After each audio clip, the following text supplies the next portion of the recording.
পড়ে গিয়েও উঠে দাঁড়ানোর মতো একটা গল্প। এই পৃথিবীতে এমন কিছু মানুষ আছে যাদের জীবন শুরু থেকেই কষ্টে মরানো।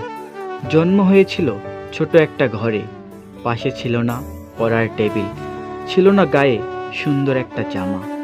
তাদের চোখে স্বপ্ন ছিল নিত্য নতুন, কিন্তু সেই স্বপ্নগুলোকে বাস্তবে ছুঁয়ে দেখার মতো তাদের সাধ্য ছিল না।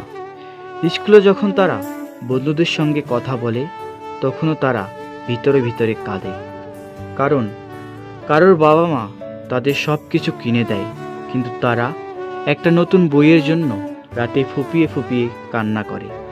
রাতের পর রাত কেটে যায়, ঘুমহীন জীবন যেন এমন জায়গায় এনে ফেলে যেখানে মনে হয় সব কিছু শেষ, আমি পারবো তো।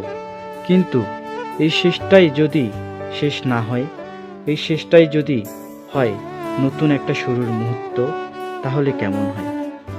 পৃথিবীর অনেক মহান মহান ব্যক্তিরা অনেকেই ভেবেছিল যে তারা হেরে যাবে, তারা ভেঙে গেছিল, কান্নায় ভেসে গেছিল, তবু একটা জায়গায় দাঁড়িয়ে তারা বলেছিল, আমি যদি আজকে হেরে যাই তাহলে আমি নিজেকে কখনোই ক্ষমা করতে পারবো না। এই শেষ হওয়া থেকেই জন্ম হয়েছিল লক্ষ লক্ষ গল্প। যারা একদিন অন্ধকারে ছিল, তারাই আজ সবাইকে আলো দেয়।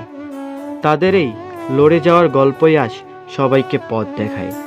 তাদের জীবনে ছিল না কোনো টাকা, ছিল না পয়সা, ছিল না শিক্ষা, ছিল না পরিচয়, শুধু ছিল অক্লান্ত পরিশ্রম আর নিজের প্রতি আত্মবিশ্বাস।